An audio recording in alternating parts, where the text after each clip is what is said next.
Le sujet de la vidéo d'aujourd'hui n'est pas très drôle, comme d'habitude vous allez me dire avec ma chaîne, mais je pense encore un petit peu plus aujourd'hui puisque comme vous l'avez vu au titre de la vidéo, je vais vous parler des violences conjugales et c'est un sujet qui me touche beaucoup et qui je pense nous touche tous parce que on a tous soit déjà été victimes nous-mêmes, soit connu des personnes qui avaient été victimes des violences conjugales et je pense vraiment que c'est quelque chose...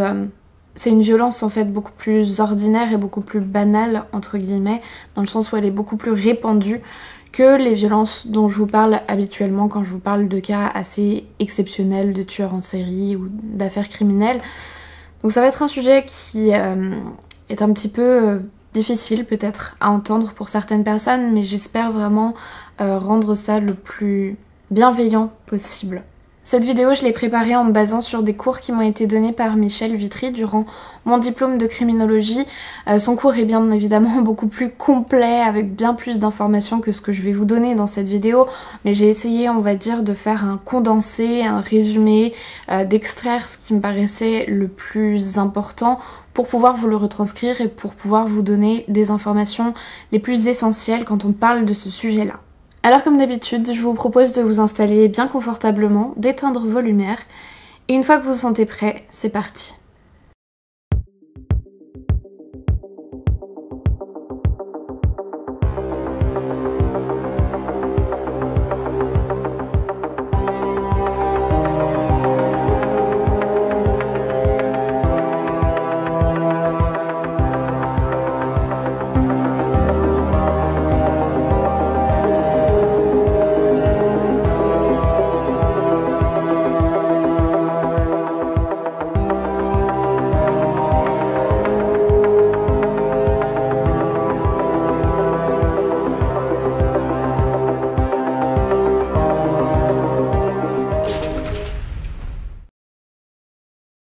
Aujourd'hui, pour la plupart des personnes qui subissent des violences au cours de leur vie, ça provient de leur cercle proche et notamment familial parce que l'intimité crée un contexte qui est propice à l'émergence de la violence.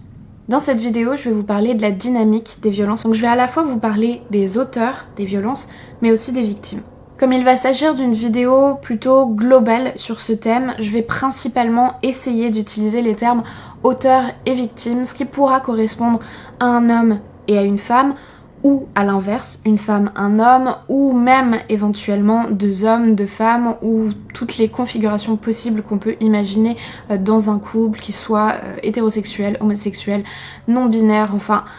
Finalement, je vais essayer vraiment de rester sur l'auteur et la victime pour que ça puisse être le plus universel possible. À savoir également que le terme violence conjugale, il peut parfois être un petit peu trompeur parce que on a une représentation des violences conjugales vraiment au sein du couple même, alors qu'en fait, il y a de nombreuses agressions qui sont perpétrées par des ex-compagnons conjoints et d'ailleurs la plupart des victimes qui vont porter plainte, ça se fait quand elles se sont déjà séparées de la personne violente mais qu'elles peuvent continuer éventuellement à subir ces violences. Je vais commencer cette vidéo avec un petit peu d'épidémiologie, c'est-à-dire que je vais vous donner quelques chiffres pour que vous vous rendiez bien compte et que ça devienne un petit peu plus concret ce que c'est que les violences conjugales en France. Il faut savoir que là, actuellement, une femme sur 10 en couple déclare avoir subi dans l'année qui précède des violences de la part de son conjoint. L'année dernière, donc en 2019, au moins 126 femmes ont été tuées par leur conjoint ou ex-conjoint, soit plus d'une femme tous les 3 jours, et 11 hommes ont été tués par leur compagne ou ex-compagne. Comme ces chiffres vous le montrent, de manière générale, ce sont bien plus souvent les femmes qui sont victimes de ces violences. Par contre, ça touche absolument toutes les catégories socio-professionnelles et toutes les tranches d'âge, bien que ce soit la tranche des plus jeunes qui soit la plus touchée. Alors pourquoi est-ce que ce sont les femmes qui sont plus souvent victimes de ce type de violence que les hommes? Aujourd'hui encore, on constate qu'il existe des différences dans la manière d'élever les petites filles et les petits garçons, et les représentations du couple n'y échappent pas. Depuis toute jeune, on apprend aux petites filles à être plus patientes, plus réservées, moins affirmées, à gérer les tâches ménagères et à être plus tournés vers la relation d'aide à l'autre, tandis que les petits garçons sont beaucoup plus poussés vers la dépense physique, vers l'aventure, vers l'affirmation de soi. Et si jamais vous avez un petit peu de mal à me croire, je vous invite fortement à aller suivre le compte Twitter Pépites Sexistes qui relaie régulièrement des cas de publicité et de produits sexistes.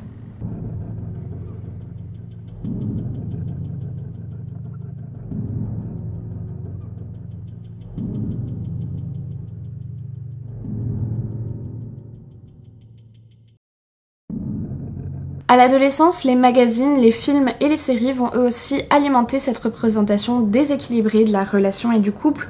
On nous apprend notamment à être la femme parfaite qui s'occupe de son homme, quitte à oublier ses propres désirs ou à les taire. D'ailleurs, un jeune garçon qui voudrait faire un petit peu la même chose et qui essaierait d'être romantique avec sa copine se verrait traité de canard puisqu'on associe chez eux la prévenance à une forme de faiblesse. Et puis ensuite sur internet, dans la publicité, dans certaines œuvres, mais aussi et surtout dans la pornographie, on voit une banalisation, voire même une romantisation des scènes de violence dans l'amour et dans le sexe. Je sais qu'actuellement le film 365 jours qui a été mis en ligne sur Netflix fait beaucoup scandale justement à ce propos, un petit peu comme 50 Shades of Grey l'avait fait aussi il y a quelques années, mais en fait ces choses-là elles sont dans énormément plus d'œuvres qu'on ne pourrait le croire.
Tous ces éléments de notre éducation et bien d'autres participent à des stéréotypes qui nourrissent les violences conjugales plus tard. Par exemple que les femmes parlent beaucoup plus quand elles ont un problème, elles sont beaucoup plus dans l'échange que les hommes, qu'un homme qui s'emporte c'est normal et c'est même presque sexy, ou on va même dire les disputes comme ça c'est normal dans un couple, ça arrive. D'ailleurs, une chose qui découle totalement de notre éducation dite patriarcale, c'est l'asymétrie dans la relation hétérosexuelle, avec l'idée que la femme doit quelque chose à son partenaire. Vous savez, avant, il y avait vraiment ce schéma classique selon lequel c'était l'homme qui partait travailler pendant que la femme restait au foyer pour s'occuper des enfants et des tâches ménagères. On a pas mal évolué depuis, heureusement, donc il y a de plus en plus de femmes qui travaillent elles aussi, mais on a quand même conservé un petit peu certains résidus de cette représentation-là. Et par exemple, je suis certaine que vous avez tous déjà plus ou moins connu cet exemple que quand un couple va au restaurant, eh bien c'est l'homme qui doit payer et en contrepartie, parfois même presque inconsciemment, il estime normal de recevoir des faveurs sexuelles en échange. Et d'ailleurs c'est totalement ancré dans la tête des femmes aujourd'hui et même en le sachant c'est encore compliqué parfois de ne pas se sentir redevable auprès d'un homme parce qu'il nous a payé quelque chose ou parce qu'il a été tout simplement gentil. Quand on parle de violence conjugale, généralement la première idée qu'on en a en tête, c'est les bleus, c'est les coups, c'est les ecchymoses, bref c'est la violence physique. Mais en fait la violence elle peut prendre des formes absolument multiples et c'est généralement ça le problème justement parce que du coup il y a énormément de victimes qui s'ignorent, victimes qui n'ont même pas conscience que ce qu'elles subissent ça fait partie de ce qu'on peut désigner comme des violences conjugales. Il y a bien sûr pour commencer toutes les violences dites verbales, que ce soit des insultes, des moqueries, des menaces, des reproches, des ordres, des interdictions ou de la diffamation. À ces violences verbales sont étroitement liées les violences psychologiques et morales parce que ces propos, soit de par leur gravité, soit de par leur répétition, vont venir porter atteinte à la victime de façon durable et peuvent carrément laisser des séquelles à vie. Il y a ensuite les violences physiques, bien évidemment, comme je vous le disais au départ, avec ce qu'on appelle les voies de fait, donc ça va être par exemple une bousculade, un crachat, le fait de se faire tirer les cheveux. Et ensuite les coups et blessures, où là ça peut donc être un coup soit à main nue, soit avec un objet, ou même avec une arme, que ce soit une arme blanche ou une arme à feu. On a également ce qu'on appelle la violence matérielle, ça va être le fait de détruire intentionnellement ou de dégrader les biens d'une personne.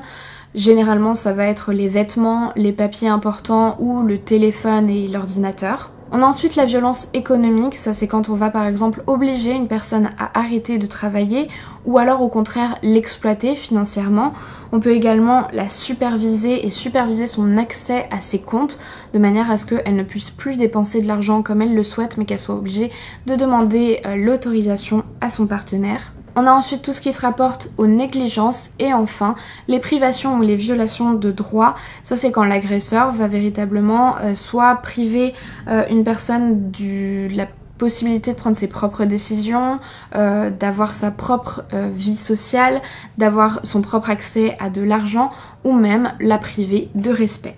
Et c'est vraiment très important de prendre bien conscience de la diversité des formes que peuvent prendre les violences conjugales parce que justement très souvent parce qu'on croit que les violences c'est forcément uniquement de la violence physique et bien on ne se rend pas compte à temps qu'on est dans une relation qui est dysfonctionnelle, qui ne va pas et également parce que les agresseurs eux-mêmes vont pouvoir se défendre en disant non mais je l'ai jamais touché, je ne l'ai jamais frappé ou bien oui je l'ai juste poussé mais on se disputait et c'est rien, c'est complètement normal alors que ça ne l'est pas.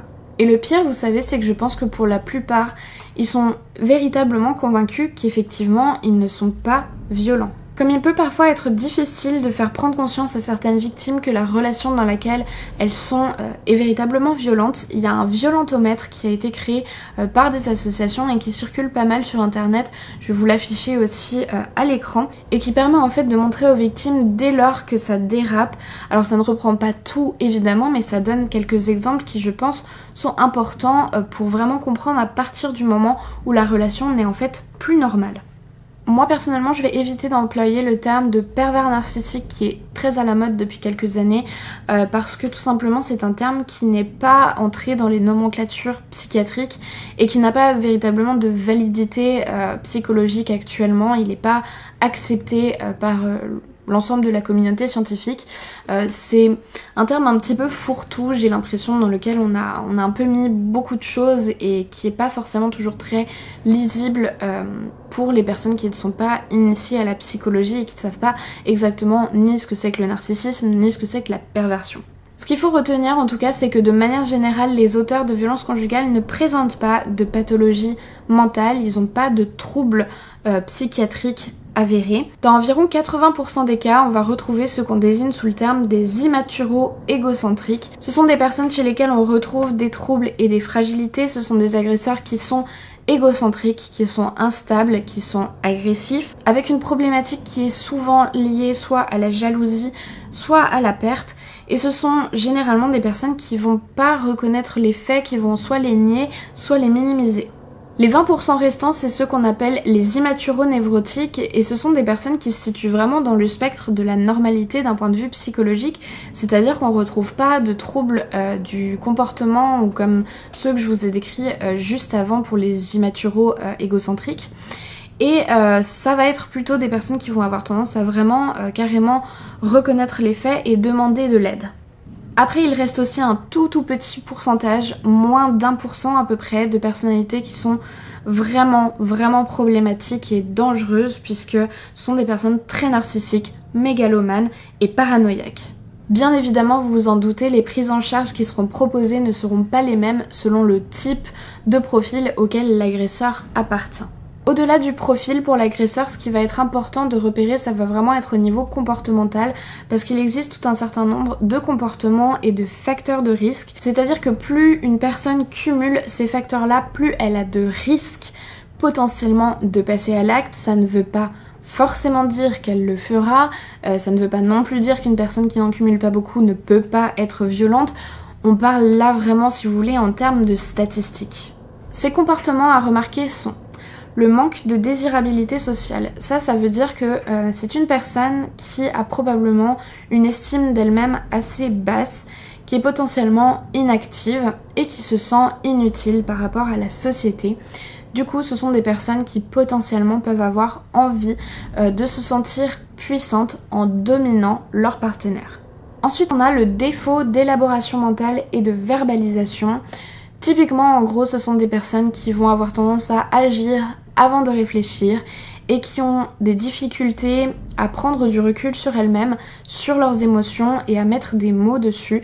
Et donc du coup qui vont avoir beaucoup plus tendance à aller directement dans l'acte, dans l'agir, plutôt que d'être capable de comprendre qu'est-ce qui pose problème et trouver aussi une solution par la parole. Ensuite, en troisième, on a les troubles de l'attachement et ça peut paraître un petit peu paradoxal, mais en fait, très souvent, les agresseurs qui font des violences conjugales sont des personnes qui ont très peur de se retrouver seules. Ils ne supportent tout simplement pas l'idée que leur conjoint puisse s'éloigner, voire même les quitter, et donc du coup, ils veulent soit une relation vraiment fusionnelle qui va couper l'autre de tout le monde extérieur, soit ils veulent une vie de couple vraiment très routinière où la personne rentre du travail tout de suite et revient à la maison, etc. Parce que ça leur donne un cadre, on va dire, un peu rassurant.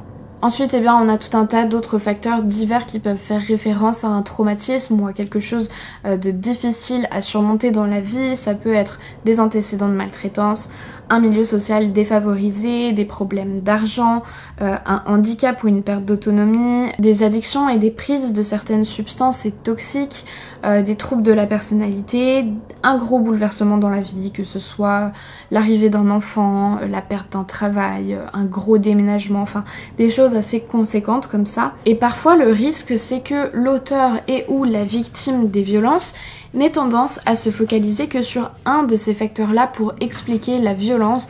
Par exemple, oui c'est vrai, il m'a frappé mais en même temps il avait bu et quand il a bu c'est là qu'il devient violent, mais sinon le reste du temps ça va. Maintenant je vais vous expliquer comment la violence s'installe dans un couple. Alors comme son nom l'indique, hein, un couple c'est quelque chose qui fonctionne avec une espèce de dynamique à deux. Et généralement la violence a tendance à s'installer très rapidement puisque dès que le couple se forme, il y a un espèce de rapport de force qui va se faire entre les deux partenaires. Le schéma le plus classique c'est celui de type dominant-dominé et là on va parler de violence unidirectionnelle puisqu'elle va uniquement de A à B, mais dans certains cas il y a des couples qui vont être vraiment de type dominant et dominant et là on va parler de violence transactionnelle puisqu'elle va de A à B mais aussi de B à A. Et on a un espèce de va-et-vient entre les comportements des deux, c'est ce qu'on appelle la pathologie du lien. Putain, j'en peux plus, elle est en train de faire des bonds. Je vais essayer de vous filmer quand même pour que vous voyez ce qui se passe.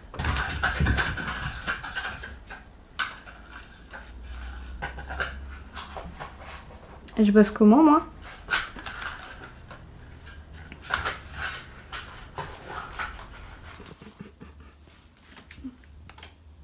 Ouais.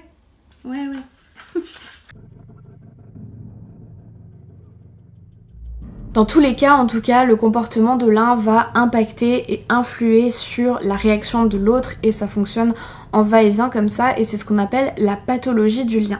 Souvent, une victime de violence conjugale protège son conjoint agresseur. Elle n'en parle pas parce qu'elle a honte et parce qu'elle essaye de protéger aussi son couple, étant donné que si jamais elle en parle à certains de ses proches, ils vont peut-être tenter de l'inciter à le quitter.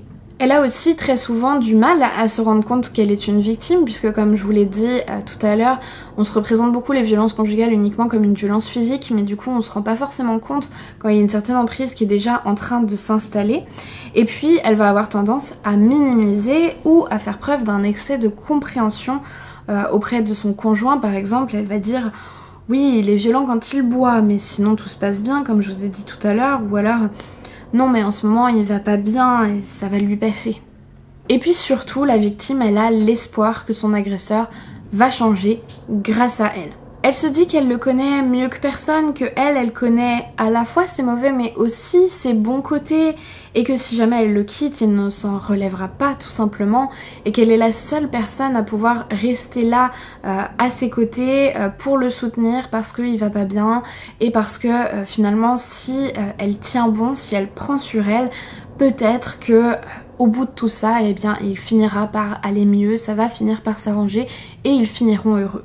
Parfois, la victime anticipe tellement les comportements violents de son conjoint qu'elle va elle-même provoquer certaines situations qui favorisent le passage à l'acte violent. Alors attention, je ne dis absolument pas qu'elle est coupable, je ne rejette pas la faute sur la victime, mais c'est important en fait de comprendre comment ça fonctionne pour éviter justement que ces situations se reproduisent. Je vais vous donner un exemple, je pense que ce sera beaucoup plus simple à comprendre parce que là c'est pas forcément très clair. Mettons que y a un homme, donc monsieur, rentre chez lui après une grosse journée de boulot et du coup il est très fatigué, il rentre et il dit pas grand chose. Elle le voit arriver comme ça et elle se dit oulala, il est déjà hyper tendu, je vais pas en rajouter, donc elle fait profil bas et elle dit rien. Lui voyant ça se dit ah bah super, j'ai passé toute la journée à aller travailler et en plus de ça quand je rentre madame n'est pas contente de me voir et elle fait la gueule. Et du coup ça monte une tension des deux côtés.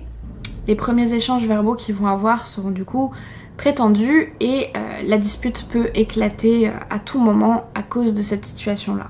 En fait, pour un petit peu mieux comprendre ça, il faut que je vous explique que les actes violents dans le cadre du couple, ils fonctionnent très souvent de manière cyclique, c'est-à-dire qu'il va y avoir une sorte d'accumulation de frustration, de tension, de troubles de l'estime de soi aussi chez l'auteur de l'agression, qui vont comme ça s'accumuler jusqu'à déborder et entraîner le passage à l'acte. Après ça, il est possible que l'auteur cherche à s'excuser et là la victime elle va se dire finalement peut-être que ça y est c'est la bonne, maintenant il l'a compris et elle va peut-être même pouvoir tirer certains bénéfices secondaires de la situation puisque après des semaines où il était pas bien, où il était aigri, où il était tendu, là finalement il cherche à s'excuser, du coup il est un petit peu plus gentil, du coup peut-être qu'il fait des cadeaux, il essaye d'être un petit peu plus attentionné pour se faire pardonner.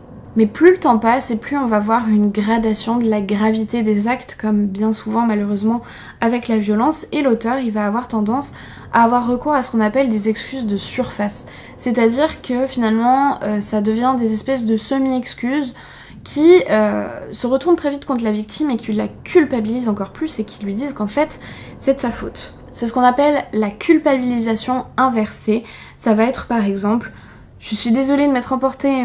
Mais c'est toi aussi qui m'as poussé à bout quand t'as dit ça ou que t'as fait ça.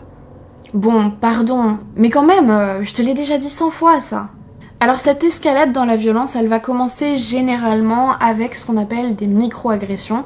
Souvent c'est des micro-agressions verbales qui vont parfois commencer à dériver vers les privations de liberté et l'exercice d'une domination. Par exemple, ah non, tu peux pas sortir habillée comme ça, mais t'es moche. Non mais tais-toi, tu peux même pas comprendre et d'ailleurs je sais même pas pourquoi t'essayes de parler de ça. Mais pourquoi est-ce que tu te maquilles comme une pute pour aller voir tes amis? C'est de cette manière, petit à petit, que l'auteur va asseoir son emprise. Il va couper la victime de ses relations sociales, il va l'empêcher finalement d'avoir des hobbies parce qu'il veut qu'elle rentre à la maison tout de suite après le travail, parce que faudrait certainement pas qu'elle ait des activités ou des relations en dehors du foyer, il faudrait pas qu'elle puisse éventuellement rencontrer quelqu'un et le quitter, on sait pas ce qu'elle pourrait faire, il faut surtout pas qu'elle prenne non plus trop de temps pour s'occuper d'elle-même. Et puis à force de ses remarques, de ses insultes, il va faire baisser son estime de soi à elle de plus en plus, mais d'un autre côté lui il va se rendre complètement indispensable parce que attention, au milieu de tout ça il reste et il l'aime. Et qui pourrait bien, si lui la quittait ou si elle le quittait, qui pourrait bien l'aimer? Elle qui ne vaut rien. Souvent, les violences physiques arrivent après que les violences psychologiques soient déjà bien installées. La victime, elle a déjà été bien déshumanisée et l'agresseur lui fait de plus en plus de mal, mais en même temps, paradoxalement, son seuil de tolérance à elle, il s'est élevé petit à petit, si bien qu'elle n'est pas nécessairement consciente du caractère anormal de leur relation. De son côté, l'auteur des agressions, lui, il a un parcours un petit peu inverse puisqu'il fait l'apprentissage de la violence. Il sait qu'il peut aller de plus en plus loin et finalement, eh bien, ça légitime sa position de dominant. Martin Seligman, psychologue, a développé le modèle de l'impuissance apprise ou aussi appelé résignation acquise sur la base du conditionnement opérant théorisé par Skinner qui lui-même reprend et s'appuie sur le modèle du conditionnement classique de Pavlov. Pour illustrer le concept de l'impuissance acquise, on utilise une allégorie qui est celle de l'allégorie de la grenouille, que j'aime beaucoup parce que je trouve qu'elle illustre vraiment très bien le propos, elle le rend très clair. En gros, cette allégorie, elle nous dit, si on prend une grenouille et qu'on la plonge dans un bocal d'eau brûlante, la grenouille, par un espèce de bond complètement réflexe, arrive à ressortir immédiatement du bocal. Si on prend une grenouille et qu'on la plonge dans un bocal d'eau froide, elle y est bien, elle est dans son élément, elle y reste.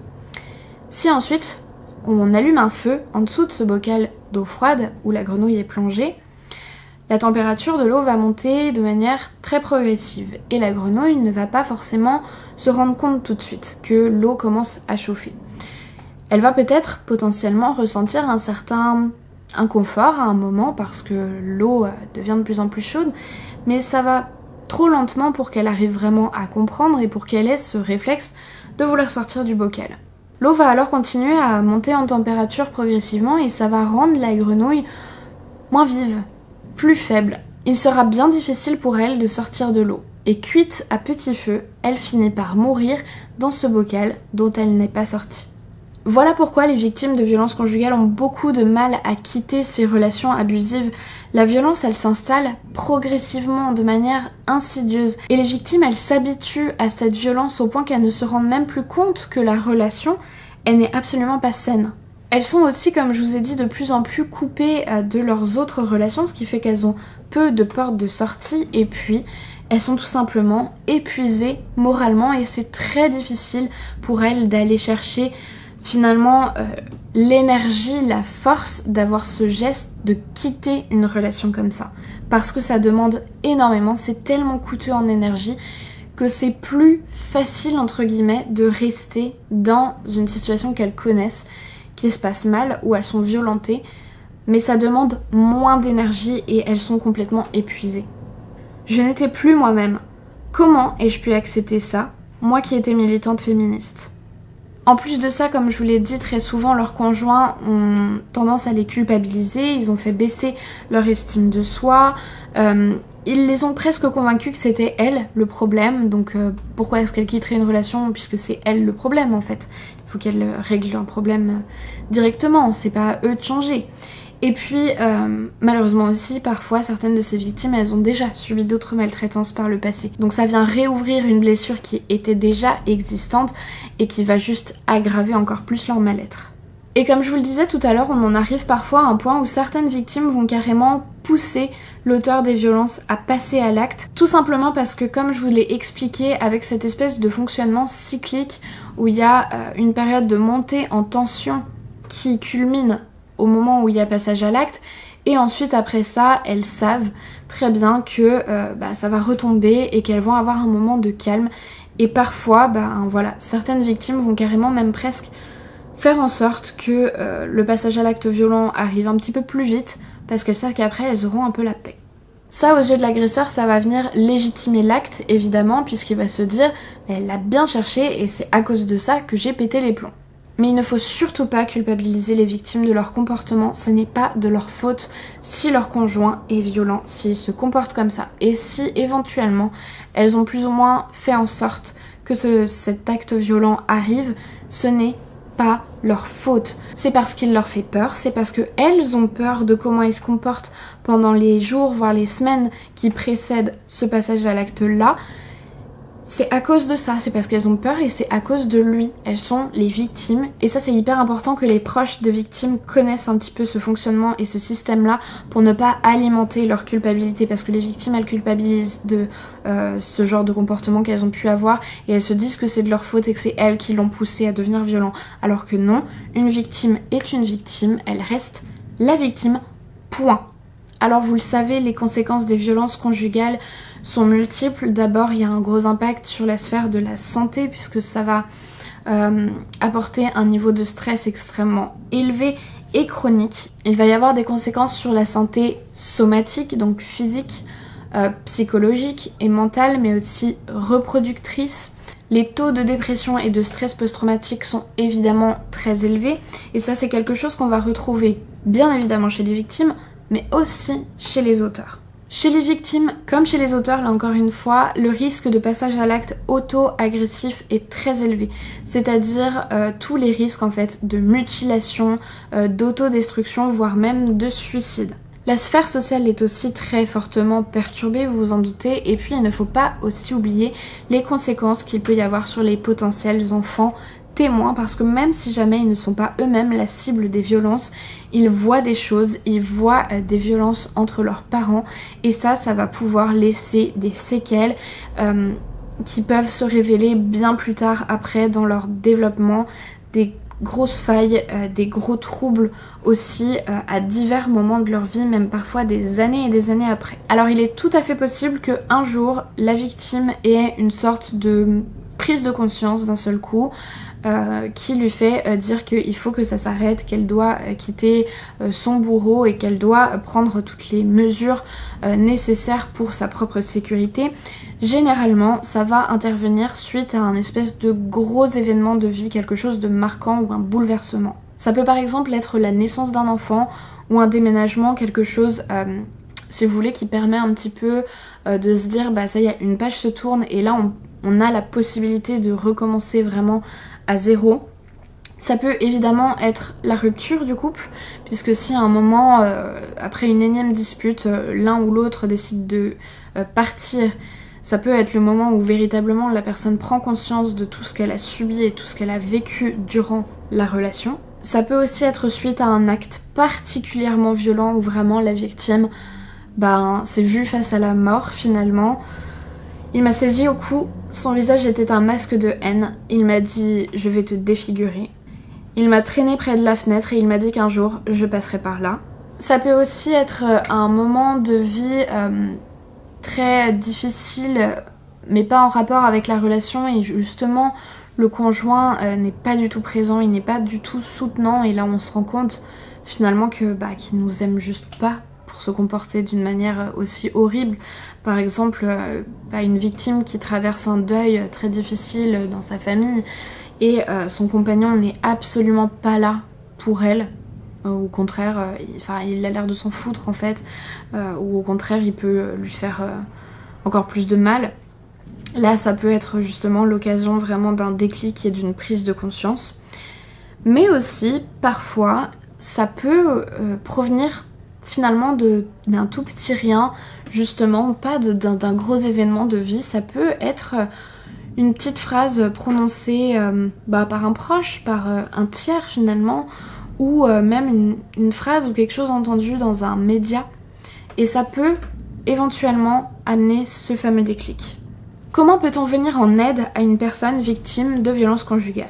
Premièrement, il faut parvenir à introduire une personne dans le duo. Ça peut être absolument n'importe qui, ça peut être un médecin, ça peut être un thérapeute, ça peut être quelqu'un de l'assistance sociale, mais ça peut aussi être un proche, enfin peu importe finalement, mais en tout cas il faut réussir à créer quelque chose, à déconstruire déjà cette espèce de noyau qui généralement est quand même très solide et très soudé à deux, pour avoir une nouvelle personne qui entre dans l'équation, et ça c'est ce qu'on appelle la triangulation. Et ça, une fois que c'est fait, qu'on a cette troisième personne qui va venir aider la victime, il faut vraiment qu'elle soit bienveillante, il faut surtout pas qu'elle soit insistante ou directive à lui dire mais quitte-le, mais fais ci, mais fais ça, parce que sinon, qu'est-ce qu'elle va faire cette troisième personne? Elle va prendre un peu la place et le relais de la personne agresseur qui déjà justement étouffe la victime et l'empêche de prendre ses propres décisions. Il faut au contraire réussir à laisser de la place pour ce qu'on appelle la mobilisation active de la victime, c'est-à-dire que c'est elle qui va réussir à s'en sortir, c'est elle qui en a le potentiel de toute manière, donc c'est elle qui va faire ce travail-là. Il va falloir essayer de faire remonter petit à petit son estime d'elle-même. Il faut essayer éventuellement de lui faire ouvrir les yeux sur le caractère pathologique de sa relation, en mettant des mots sur toutes les choses qui ne vont pas en fait, et en lui montrant bien que c'est juste pas normal et que c'est pas comme ça que ça marche dans une relation saine. Tout ça en fait petit à petit pour réussir à la défaire de l'emprise, c'est un travail qui est long et qui se fait vraiment de manière progressive, on dit souvent à tout petits pas. Les professionnels qui prennent en charge les victimes de violences conjugales doivent nécessairement être bien formés à tout ça et surtout être assez familiers, bien connaître la notion de l'emprise, parce que sinon ils pourraient risquer de culpabiliser encore plus les victimes. Aujourd'hui, il reste plein de choses à faire pour que la situation en France évolue à propos des violences conjugales. Premièrement, il faut faire évoluer les représentations. Non, la violence, ce n'est pas que physique. Non, les victimes ne sont pas responsables, elles ne l'ont pas cherché, et puis ce n'est pas si facile que ça de quitter le couple. Il faut bien se rendre compte que tout le monde peut être victime un jour d'une violence conjugale, ça n'arrive pas qu'aux autres.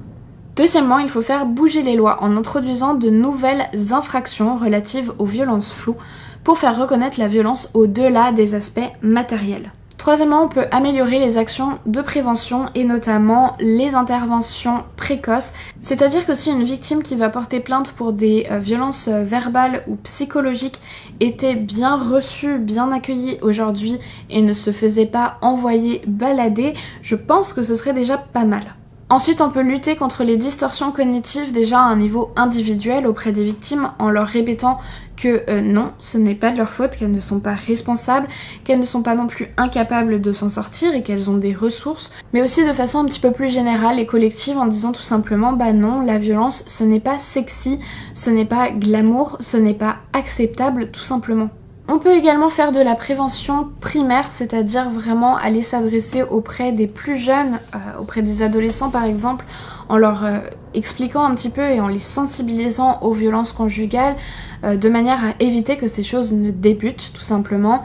En ce moment, actuellement, il y a de plus en plus de jeunes filles qui dénoncent des violences, notamment des violences sexuelles.